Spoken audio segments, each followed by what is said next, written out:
ના અથાણા, ના શાક, ના ચટણી કે સંભારો.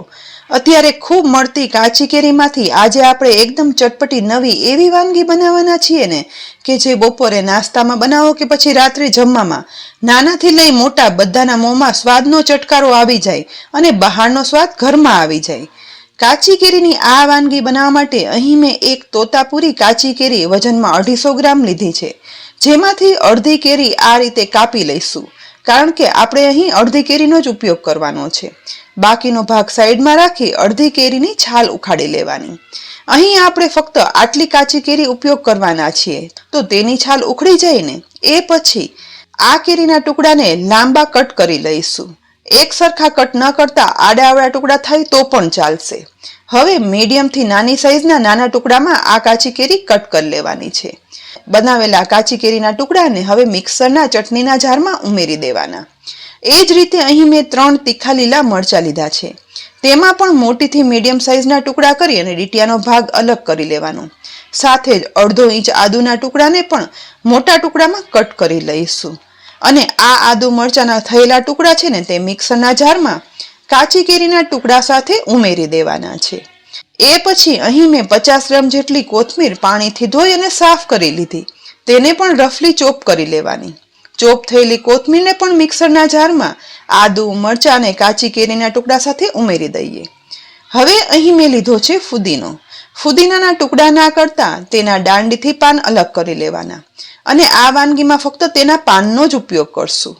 બધા પાન અલગ થઈ જાય ને એ પછી ફુદીનાના પાનને મિક્સરના જારમાં બધી વસ્તુ સાથે ઉમેરી દઈશું.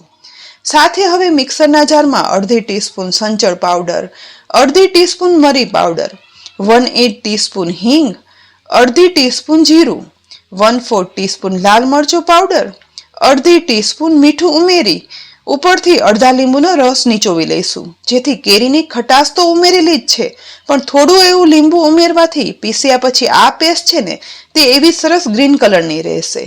સાથે બધું પીસી શકાય ને એટલું અડધો કપ પાણી ઉમેરી દેવાનું. ત્યાર પછી જારનું ઢાંકણ ઢાંકી પીસી અને પેસ્ટ બનાવી લેવાની છે. બનેલી પેસ્ટ તમે જોઈ શકો છો કે લીંબુના કારણે કાચી કેરી, કોથમીર, આદુ મરચાંની આ પેસ્ટ છે ને તે એકદમ ગ્રીન કલરની રહી છે. બનેલી આ ગ્રીન પેસ્ટને એક પોળા બાઉલમાં કાઢી લેવાની. હવે ફરી મિક્સરના જારમાં થોડું પાણી ઉમેરી તેને પણ ગ્રીન પેસ્ટ સાથે મિક્સ કરી અને સાથે ઉમેરી દેવાનું. એ પછી ફ્રીજનું ઠંડુ પાણી 500 ml જેવું સાથે ઉમેરશું. છેલ્લે ઉમેરશું ઉપરથી બેસનની બુંદી. જોઈને ખ્યાલ આવી ગયો ને કે આજે આપણે શું બનાવ્યું? હા, આજે આપણે પાણીપુરીનું નોર્મલ પાણી બનાવવાના બદલે કાચી કેરીનું તીખું ચટપટું એકદમ ચીલ્ડ પાણી બનાવ્યું છે. મિક્સ કરતા આ સમયે ફક્ત ઉપરથી બરફના થોડા એવા ટુકડા ઉમેરશું. બનેલા ચીલ્ડ પાણીને ફ્રીજમાં બનાવીને રાખી દો. પછી સાંજે 4 વાગે લાગતી ભૂખ કે પછી રાત્રે જમવામાં પણ આ કાચી કેરીનું ચટપટું પાણીપુરી સાથે ખાવાની મજા અલગ છે. પણ ચણા બટેટાના માવા વગર તો પાણીપુરી અધૂરી. તો ચાલો ચટપટા ચણા બટેટાનો મસાલો બનાવવા માટે અહીં મેં બાફી અને મેશ કરેલા બટેટા લીધા છે, જે બાઉલમાં ઉમેરી દઈશ. સાથે 1 વાટકી જેટલા સ્વાદ પ્રમાણે ચણા ઉમેરી દેવાના. આ બંને બાફ્યા ને ત્યારે તેમાં મેં મીઠું ઉમેરેલું જ છે.